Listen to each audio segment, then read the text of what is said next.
આમ આદમી પાર્ટી એ જનતાની પાર્ટી છે અને અમારા જે પ્રામાણિક અને નિષ્ઠાવાન ઉમેદવારો મેદાને જંગમાં ઉતરશે અને ભાજપના ભ્રષ્ટ કુશાસનને ફેંકશે અને એક સુશાસનની વ્યવસ્થા ચોક્કસ અમે સ્થાપિત કરીશું અને પરિવર્તન માટે જનતાને પણ આહવાન કરું છું કે આમ આદમી પાર્ટી પ્રામાણિક પાર્ટી છે એટલે પ્રામાણિકતાને એક મોકો આપો। જુનાગઢ મહાનગર અને જુનાગઢ જિલ્લાની અન્ય જે 6 નગરપાલિકાઓ છે, 6 નગરપાલિકાની અંદર તમામે તમામ વોર્ડની અંદર તમામ બેઠકો ઉપર ઉમેદવારો ઉતારી પેટા ચૂંટણીની અંદર પણ અમે ઉમેદવારો ઉતારી અને મેદાને ઉતરવાના છે અને આમ આદમી પાર્ટીએ પૂરા દમખમ સાથે નિષ્ઠા અને પ્રામાણિક ઉમેદવારો સાથે ચૂંટણી લડશે અને ચોક્કસ રિઝલ્ટ લાવશે। ગુજરાતમાં સ્થાનિક સ્વરાજની ચૂંટણી જાહેર થઈ ચૂકી છે અને ચૂંટણીના પડઘમ પણ વાગી ગયા છે, પણ હવે તૈયારીઓ જોરશોરથી ભારતીય જનતા પાર્ટી, કોંગ્રેસ અને આમ આદમી પાર્ટી અત્યારે કરી રહી છે। પણ મોટી વાત એ પણ છે કે ગઠબંધનમાં ગણાતી આમ આદમી પાર્ટી અને કોંગ્રેસ શું સ્થાનિક સ્વરાજની ચૂંટણી પણ ગઠબંધનથી લડશે કે પછી એકલા હાથે? તો નમસ્કાર, આપ જોઈ રહ્યા છો ન્યૂઝ રૂમ અને આપની સાથે છું કૃણાલ આહિર। ગુજરાતમાં છેલ્લા કેટલાક દિવસોથી આ જે ચર્ચા હતી સ્થાનિક સ્વરાજની ચૂંટણી એ હવે જાહેર પણ થઈ ચૂકી છે અને બધા જ પક્ષો પોતપોતાની રીતે રણનીતિઓ તૈયાર કરવામાં લાગી ગયા છે। ત્યારે એક પ્રશ્ન એ ઊભો થઈ રહ્યો છે કે આમ આદમી પાર્ટી અને કોંગ્રેસ જે ગઠબંધનથી લોકસભાની ચૂંટણી લડી હતી, હવે ફરીથી સ્થાનિક સ્વરાજની ચૂંટણી એ જ રીતના લડશે કે પછી બંને પાર્ટીઓ એકલા હાથે આ ચૂંટણીમાં ઝંપલાવશે? તો જુનાગઢ જિલ્લાની 6 નગરપાલિકાની જે ચૂંટણી છે તેને લઈને આમ આદમી પાર્ટી મેદાને આવી છે અને દમખમથી લડવા માટે હવે તેમણે તૈયારીઓ પણ દર્શાવી છે। તો જો આમ આદમી પાર્ટી જુનાગઢના 6 નગરપાલિકાની ચૂંટણી લડવાની ઈચ્છા દર્શાવે તો શું કોંગ્રેસ આ બેઠકો આમ આદમી પાર્ટીને આપી દેશે? આ એક પ્રશ્ન છે, તેને લઈને અત્યારે ચર્ચાએ જોર પકડ્યું છે। તેની વચ્ચે હવે જુનાગઢ જિલ્લાની નગરપાલિકાની ચૂંટણીને લઈ હવે આમ આદમી પાર્ટી દ્વારા એક પ્રેસ કોન્ફરન્સ કરવામાં આવી। પ્રેસ કોન્ફરન્સમાં ત્યાંના સ્થાનિક નેતા તેમને પૂછવામાં આવ્યું કે આ ચૂંટણીમાં તમે કઈ રીતના રણનીતિ સાથે મેદાનમાં ઉતરશો, ત્યારે તેમણે શું વાત કરી એ પણ એકવાર સાંભળો।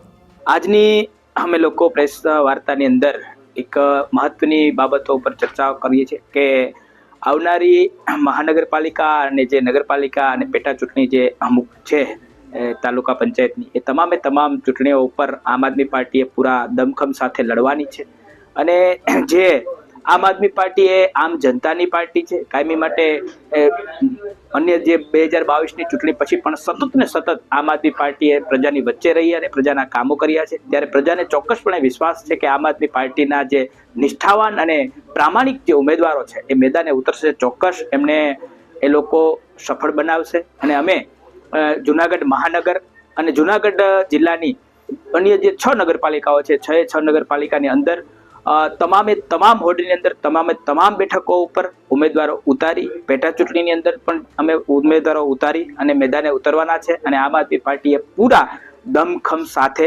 નિષ્ઠા અને પ્રામાણિક ઉમેદવારો સાથે ચૂંટણી લડશે અને ચોક્કસ રિઝલ્ટ લાવશે। કોંગ્રેસ સાથે ગઠબંધનની કઈ શક્યતા ખરી? અમારે જે કંઈ પણ હશે તે અમારી પ્રદેશ નેતૃત્વ, શીર્ષ નેતૃત્વ જે કંઈ પણ નક્કી કરશે તે અમારા માટે માન્ય રહેશે અને એ જ રણનીતિ સાથે અમે ચૂંટણી લડશું। આમ આદમી પાર્ટીનું ગુજરાતમાં એટલું વર્ચસ્વ પણ નથી, પણ જ્યારે ચૂંટણી આવે ત્યારે દમખમથી પ્રચાર પડઘમ સાથે મેદાને ઉતરતી હોય તેવા દ્રશ્યો તમે જોયા હશે।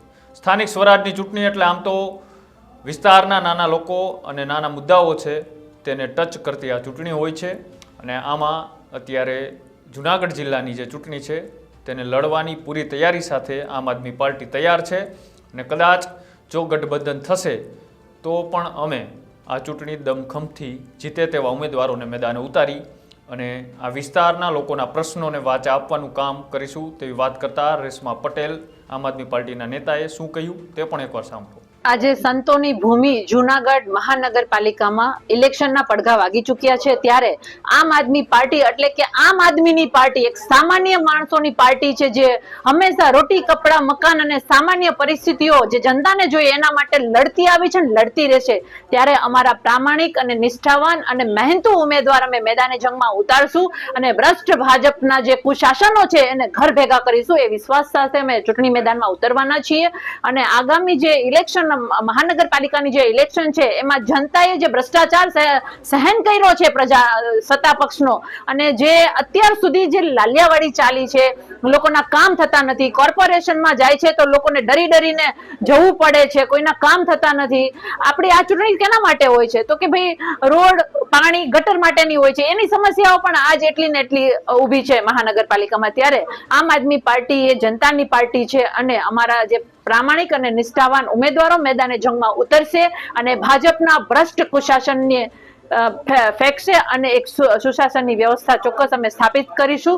અને પરિવર્તન માટે જનતાને પણ આહવાન કરું છું કે આમ આદમી પાર્ટી પ્રામાણિક પાર્ટી છે, એટલે પ્રામાણિકતાને એક મોકો આપો એવી આપ સૌને હું અપીલ કરું છું. અને આપના સાથ અને સહકારથી આમ આદમી પાર્ટી આગળ પણ ઘણું બધું કાર્ય કરી શકે, અને ભૂતકાળમાં પણ ઘણા બધા વોટ તમે આપ્યા છે અને અમે કાર્ય કર્યા છે, એવો મોકો અમને આપો એવી હું જુનાગઢની જનતાને આહવાન કરું છું.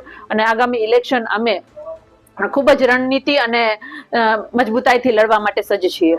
પૂરા ગુજરાતમાં સ્થાનિક સ્વરાજની ચૂંટણી જ્યાં જ્યાં જાહેર થઈ છે ત્યાં હવે પાર્ટીએ પોતાની રણનીતિ તૈયાર કરવામાં લાગી ગઈ છે. એવી જ રીતે સોમનાથ વેરાવળના ધારાસભ્ય વિમલ ચુડાસમાએ ભારતીય જનતા પાર્ટીમાં એક મસ્ત મોટું ગાબડું પાડીને 100 જેટલા કાર્યકર્તાઓને કોંગ્રેસમાં જોડી હવે મજબૂતાઈથી પોતાનો ગઢ મજબૂત કરવામાં લાગી ગયા છે. તમને શું લાગે છે, જે જૂનાગઢ અને ગીર સોમનાથની જે હવે નગરપાલિકાઓની ચૂંટણી જાહેર થઈ છે તેમાં કયા પક્ષ મજબૂતાઈથી બાજી મારી શકે છે? તો એ અમારી કોમેન્ટ બોક્સની અંદર અચૂક જણાવજો. આવા જ અહેવાલો જોવા માટે અમારી યુટ્યુબ ચેનલ ન્યૂઝ રૂમને આજે જ લાઇક કરો, શેર કરો અને સબસ્ક્રાઇબ કરો. નમસ્કાર.